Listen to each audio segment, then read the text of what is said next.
രാത്രി അടുക്കളപ്പണി കഴിഞ്ഞ് മുറിയിൽ വരുമ്പോൾ ചെരിഞ്ഞു കിടന്നുറങ്ങുന്ന ഭർത്താവിനെ കണ്ട് അനിതയ്ക്കാകെ വിഷമമായി. കുറേ നാളായി മഹിയേട്ടൻ ഇങ്ങനെയാണ്. എന്തിനാണ് ഏട്ടൻ തന്നെ ഇങ്ങനെ അവഗണിക്കുന്നത്?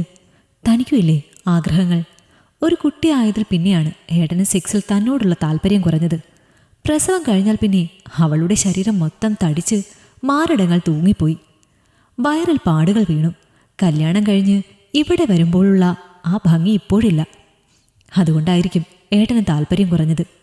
ഉറങ്ങിക്കിടന്നിരുന്ന 1.5 വയസ്സുള്ള മോനെ നീക്കി കിടത്തിയിട്ട് അനിത അവൻ്റെ അടുത്ത് കിടന്നു. താൻ വന്ന് കിടന്നിട്ടും ഏട്ടന് മൈൻഡില്ലെന്ന് കണ്ടപ്പോൾ അവൾ അയാളെ കെട്ടിപ്പിടിച്ചു. തൻ്റെ വലിയ മാരടങ്ങൾ അയാളുടെ പിന്നിലമർത്തി അവനെ തന്നിലേക്ക് ആകർഷിക്കാൻ അനിത ശ്രമിച്ചു. കുറച്ചു നാളായി അവരുടെ ഇടയിൽ വീഴ്ചകളൊന്നും നടക്കാറില്ല. അവൾക്കും ആഗ്രഹമുള്ളതുകൊണ്ടാണ് മഹേഷ് എന്ന അനിതയുടെ മഹിയേട്ടൻ മൈൻഡ് ചെയ്യാതെ കിടന്നിട്ടും അങ്ങോട്ട് പോയി അവനെ അവൾ പുണർന്നത്. അത്രയ്ക്കുണ്ടായിരുന്നു അവളിലെ ആഗ്രഹം. മാറിക്കിടക്കടി തടിച്ചി, നാണമില്ലേ നിനക്കിങ്ങനെ വന്ന് ഒട്ടിച്ചേർന്ന് കിടക്കാൻ? അയാൾ അലറി.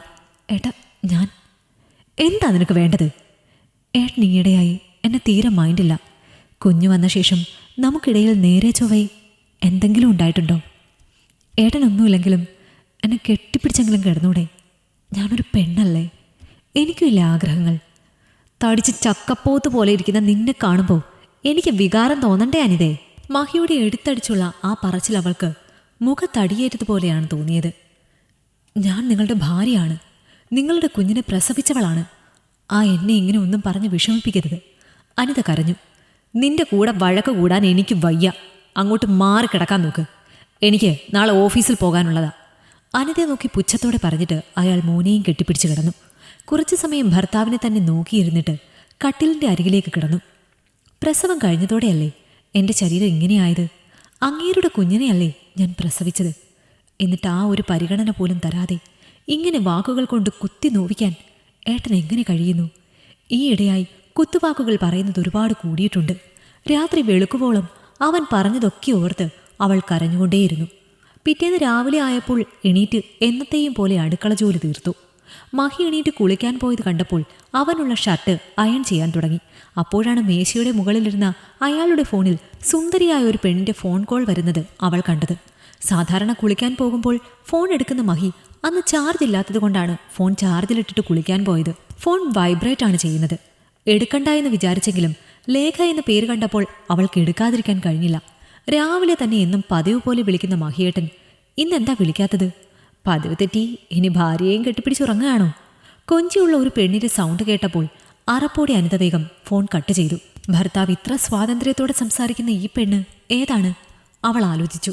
ആ നമ്പറിൽ നിന്നും വീണ്ടും കോള് വന്നെങ്കിലും അവൾ എടുത്തില്ല. കുറച്ചു സമയം മുമ്പിലും എന്തോ ആലോചിച്ച് നിന്നതിനു ശേഷം 2 കൽപ്പിച്ച് അനിത മഹിയുടെ ഫോൺ പരിശോധിക്കാൻ തീരുമാനിച്ചു. ഫോണിൻ്റെ പാസ്വേഡ് അറിയാവുന്നതുകൊണ്ട് അവൾ ലോക്ക് മാറ്റി നോക്കി. ലേഖ എന്ന പെണ്ണിൻ്റെ നമ്പറിൽ നിന്ന് കുറേ തവണ അങ്ങോട്ടും ഇങ്ങോട്ടും വിളിച്ചിട്ടുണ്ട്. അവരുടെ വാട്സപ്പ് ചാറ്റ് നിറയെ അശ്ലീല ചുവയുള്ള മെസ്സേജുകൾ മാത്രമേ ഉള്ളൂ. അതുകൂടാതെ ഏതൊക്കെയോ വീഡിയോസും ഉണ്ടായിരുന്നു. അനിത അതിലൊരു വീഡിയോ പ്ലേ ചെയ്ത് നോക്കി. ഹോട്ടൽ റൂമിനുള്ളിൽ പൂർണ്ണ നഗ്നയായി കിടക്കുന്ന ഒരു പെണ്ണിൻ്റെ ശരീരത്തിലേക്ക് ആവേശത്തോടെയും ആക്രാന്തത്തോടെയും പടർന്നു കയറുകയാണ് തൻ്റെ ഭർത്താവ്. അവളുടെ മാരടങ്ങളെ ഞെരിച്ചുടച്ചുകൊണ്ട് അയാൾ എന്തൊക്കെയോ പറയുന്നുണ്ട്. അവൾ ശബ്ദങ്ങൾ പുറപ്പെടുവിക്കുന്നുണ്ട്. അവർ അറിഞ്ഞുകൊണ്ടെടുക്കുന്ന വീഡിയോ ആണെന്ന് കണ്ടാൽ തന്നെ അറിയാം. അത്രയും കണ്ടപ്പോൾ തന്നെ അറപ്പോടെ അനിത വീഡിയോ കാണുന്നത് നിർത്തി. ഒത്ത ഉടലഴകുള്ള സുന്ദരിയായ ഒരു പെണ്ണായിരുന്നു അത്. ഹോട്ടലുകളിൽ ഒരുമിച്ച് കഴിഞ്ഞപ്പോൾ എടുത്ത തുണിയില്ലാത്ത 2 പേരും കെട്ടിപ്പിടിച്ച് കിടക്കുന്നതും ഉമ്മ വയ്ക്കുന്നതുമൊക്കെ മറ്റു കാര്യങ്ങൾ ചെയ്യുന്നതുമായ ഫോട്ടോസ് വീഡിയോസ് ധാരാളം ഉണ്ടായിരുന്നു.